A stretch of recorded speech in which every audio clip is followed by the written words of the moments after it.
Hello everybody, welcome back to Leeton. My name's Jace and this channel is all about our journey to become a bit more self-sufficient in veg, fruit, eggs and maybe some honey as time goes on. So today's video is about sort of shop bought compost, because I've got to be honest, the compost that we've bought, well, not bought this year, but we bought last year, and we had a bag left and I've used it to start some seeds off, and it's just shocking. It really is shocking. I mean, these are some kale and spinach, and I started these off in module trays and they germinated, no problem, and they started to grow, formed like say one or two first true leaves, and then they just stalled. They just completely stopped growing, and I'd put them outside in a clutch, I hardened them off properly and everything, and they just stopped growing.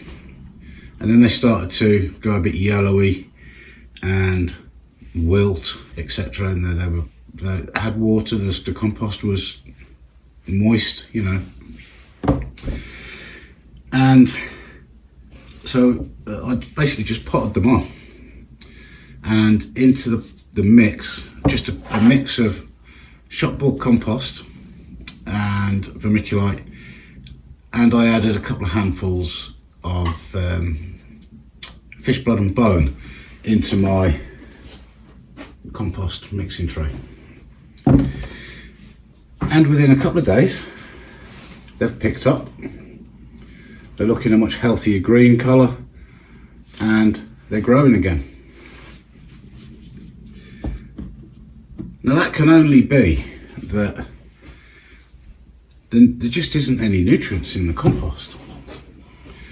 Because if you think about a seed, the seed has everything that the plant needs to get started. It has the energy and the nutrients to put up shoots, put down roots and grow a few leaves.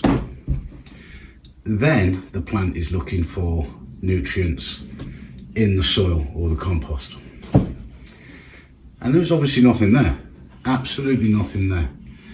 And the plant just basically ran out of energy. And that's shocking, you know, what is in this compost that we're buying? Now, I admit we are not going and buying top brand compost. We're buying a general multi-purpose compost, £5-ish a bag for 50 litres. But it is quite concerning that we're buying this compost and it's no good. It's not fit for purpose, is it, really? You know, I'm talking about using a module tray like this, and this is another example. So these sort of size modules, plenty big enough for a few weeks growth for a young plant. And this is the compost that I'm talking about.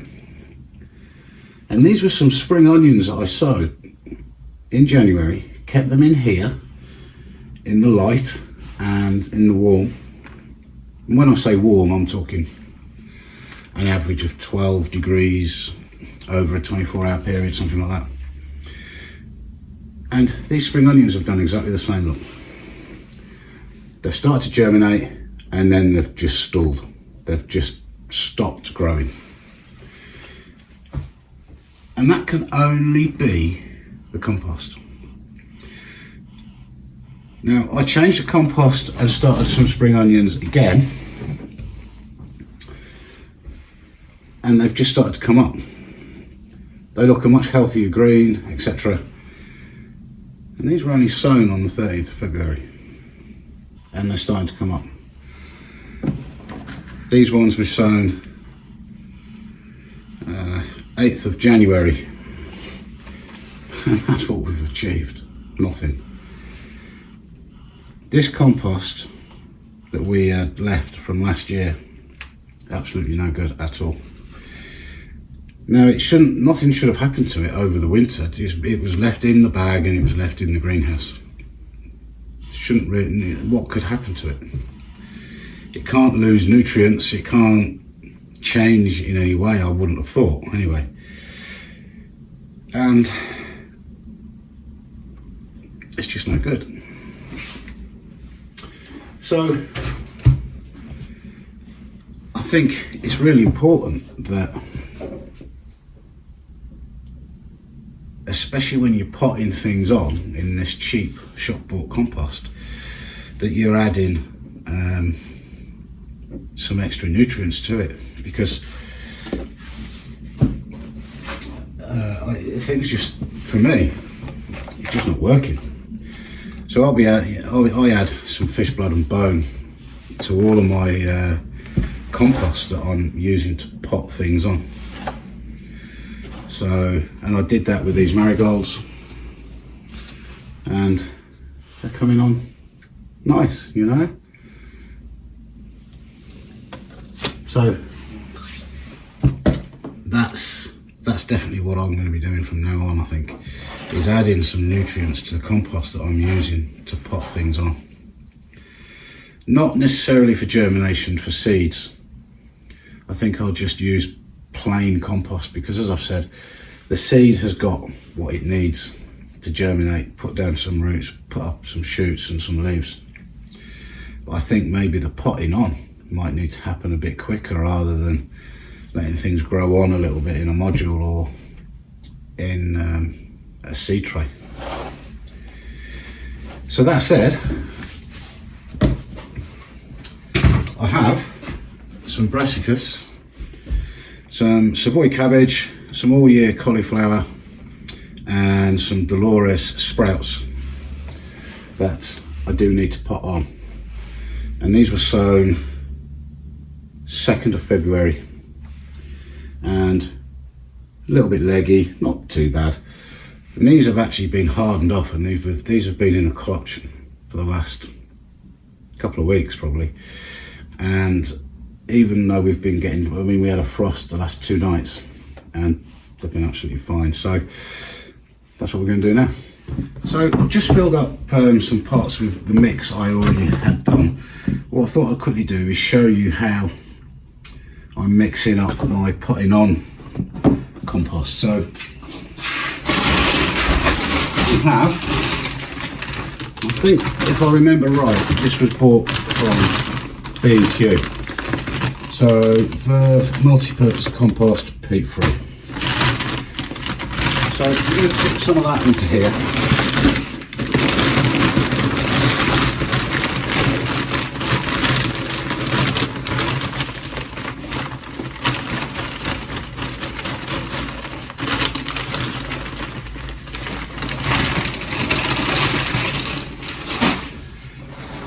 And it's quite fibrous. It's still quite. And there's a piece of plastic. I've just seen a piece of plastic. And this is the problem, guys. I'm having a bit of a rant, aren't I, today about... In fact, I think that's what I'm going to call the video. Rant about compost. Anyway, there's the compost.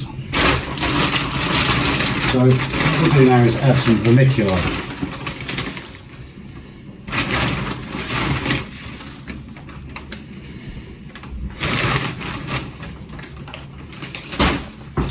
Give that a mix up.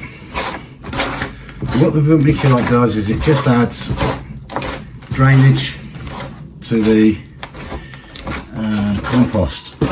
It creates air pockets. It makes it a little bit looser and more just, in fact, when you're doing this, you can feel that it's nicer. What's that there? Plastic.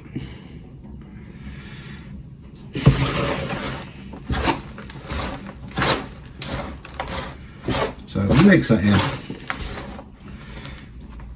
I'll add a little bit more vermiculite now.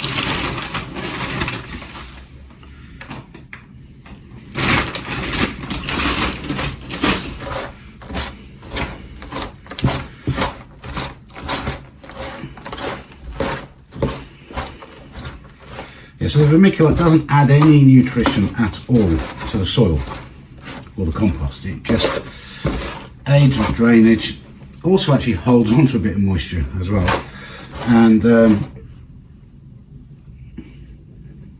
this has got a lot of coconut husk in it or something, or coir. Anyway, yeah, and it just makes the compost a bit more loose. That's how I would describe it. Right, now to that I'm going to add fish blood and bone, and I'm going to add a couple of good handfuls to this.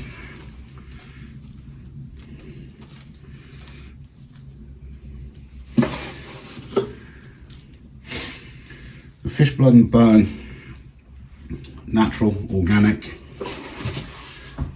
It is exactly what it says it is. It's fish blood and bone, and it's got everything that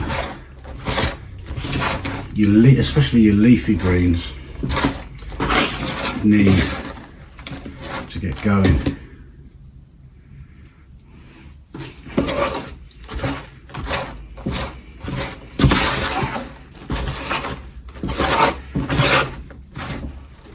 And just mix it all up nice.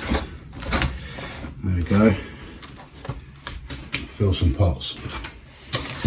So I'm putting these on from a seed tray into pots this sort of size, or you know, I don't have enough of these, so I'll use some of these as well. I'm just going to put the compost in, firm it down a bit.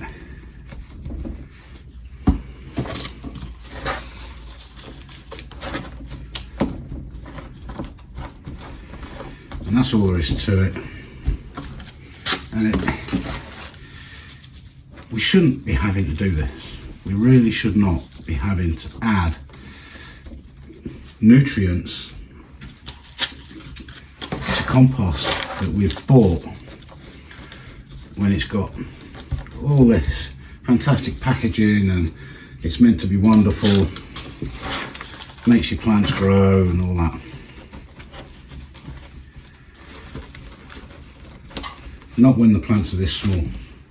I can understand it when they're, you know, you've got a cabbage and it's this size and it's in the ground and it's growing on, and yeah, you perhaps need to feed the soil a bit. But when the plants are this small, they shouldn't be stalling in a module or a small pot.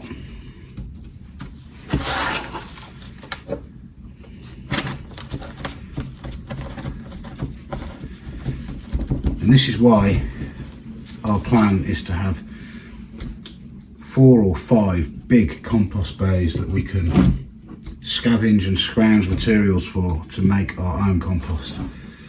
It's a lot of work, but at least we know what's in it, and that we can try to make it as fertile as we can for our plants. So I'll do these as well. I'll do as many as I've got for this mix.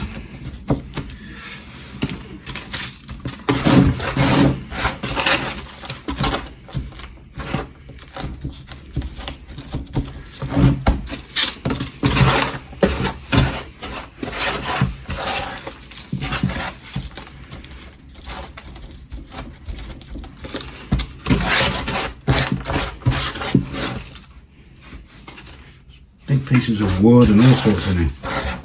Mind you, that's fair enough. It is advertised as a multi-purpose compost, not a potting compost or a seed compost. Right, that way. And we'll start with the cabbage.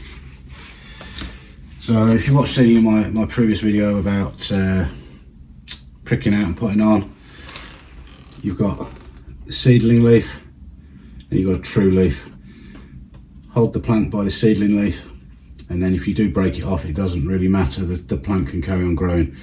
If you hold the stem or a single true leaf, and you break it, it could damage the plant, as in stop it growing or set it back. So I'm going to plant these deep because they're a little bit leggy.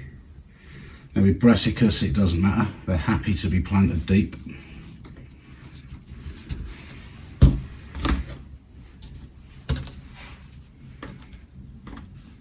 I probably won't use all of these seedlings because we've got quite a few here.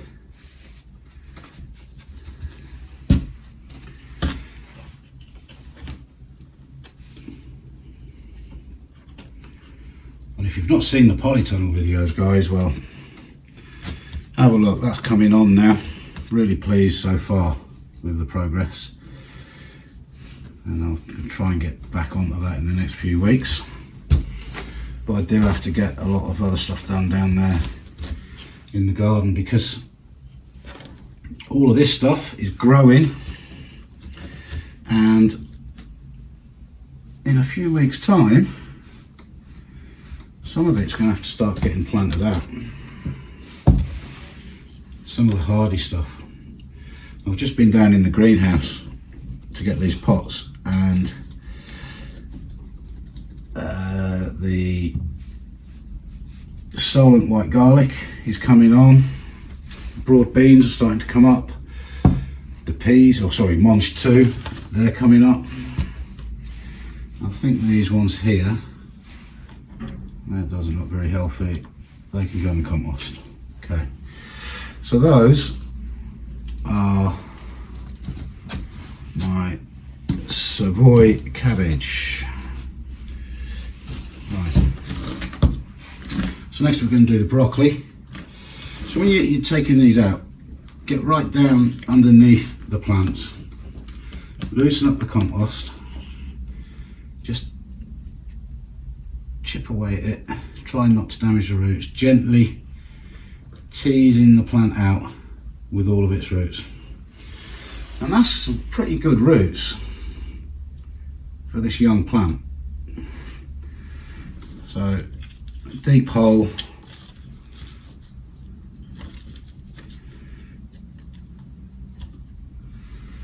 get the roots right down in there and bury the plant deeper.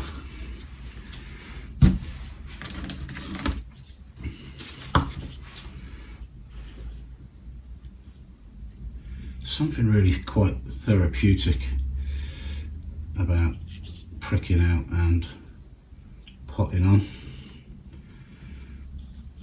But of course we are now getting to the time of year where space starts to become a premium, because you've got your seeds growing and now we're having to pot them on, and that then starts to take up a lot more space.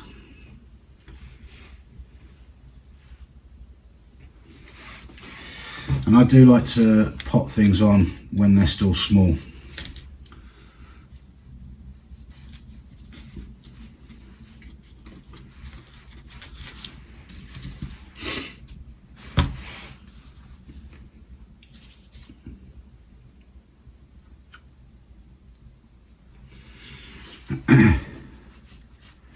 And we do like cauliflower, so I'm going to do a few of these.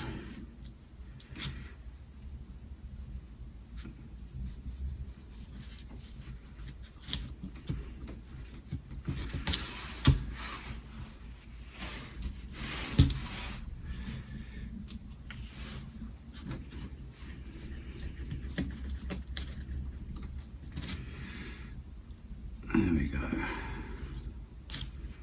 In you go. Firm them down a little bit.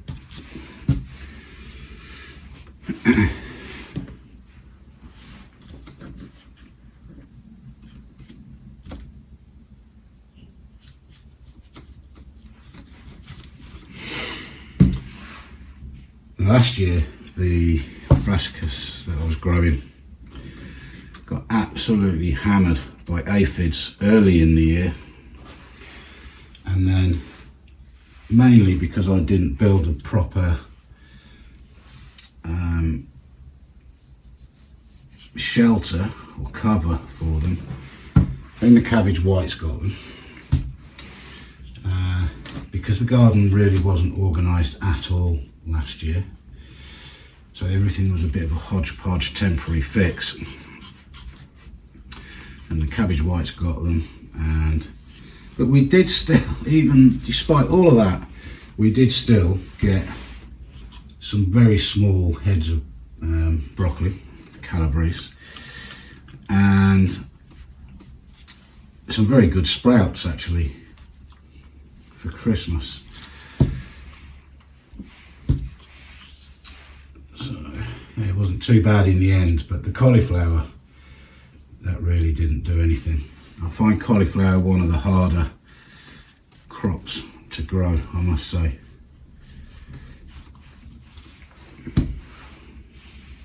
How are we getting on there? So how many pots we've got left now? 2, 4, 6, 8, 9. And do the sprouts next. I'll put that there so I know that they're the cauliflower. But of course, from a space point of view, the beauty of these is because they're brassicas, and because I've already hardened them off as young seedlings, I can just put them straight back outside in the clutch, and they'll be absolutely fine. So as long as we don't get ridiculously low temperatures, which I'm hoping we're not going to. It's not forecast at the moment. Yeah, okay, it's going to be cool, and we might get the odd frost,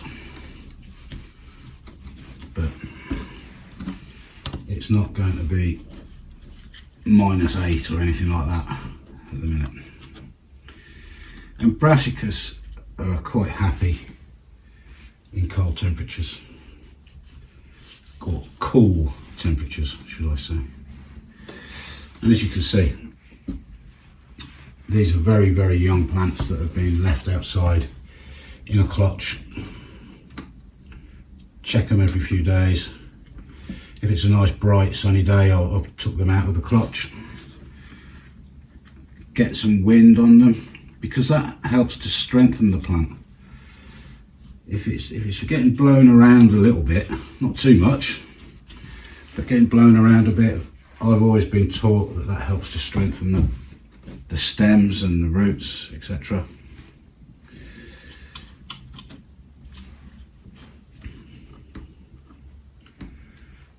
Come on.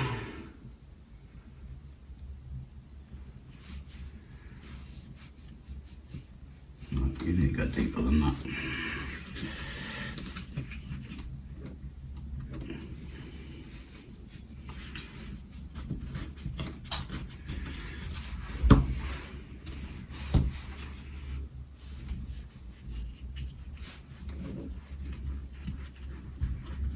So that's what will happen with these. They'll go straight back outside. I'm running out of space in here because I've got things like courgettes and cucumbers coming on. These obviously need to be kept indoors for a while. And up here in the cupboard under the grow lights, I've got tomatoes, etc. growing. And in this propagator, I've got my second attempt at chilies and peppers. Don't think I'm going to bother with that one. Okay, so we've got some sprouts there.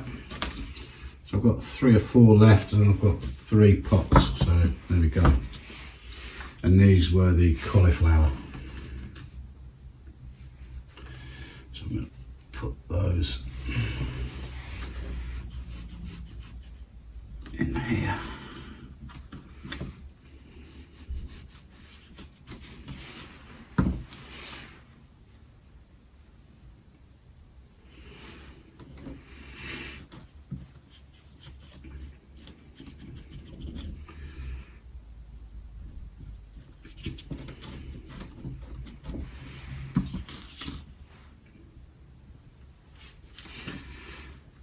go. So that's a load of brassicas potted on. Obviously need good water. This compost will go in the tray, back into the tray to be mixed up and used again. And then it's a seed tray or something else. So sorry about the rant about the compost, but it is annoying and it really shouldn't be this way. That we're spending money on composts that, certainly in my case, and I've seen a few other YouTubers having the same problem, where plants are getting germination, a couple of leaves, and just stalling. And it can only be down to compost. And in my case, it is definitely down to compost, because I've potted these on with some fish blood and bone in the mix, and they've set off again. So there's definitely something not right with some of these shop bought composts. So anyway, rant over. I hope you've enjoyed the video. If you have, please hit the like button, and it really helps the channel. And if you haven't subscribed to the channel already, please do. We've got a lot of projects coming up, a lot more gardening coming up, and if there's any tips I can give you, then I will, and hopefully you guys can give me tips as well. That's what it's all about, sharing the knowledge. And you know, with the way things are with vegetables in the shops at the moment,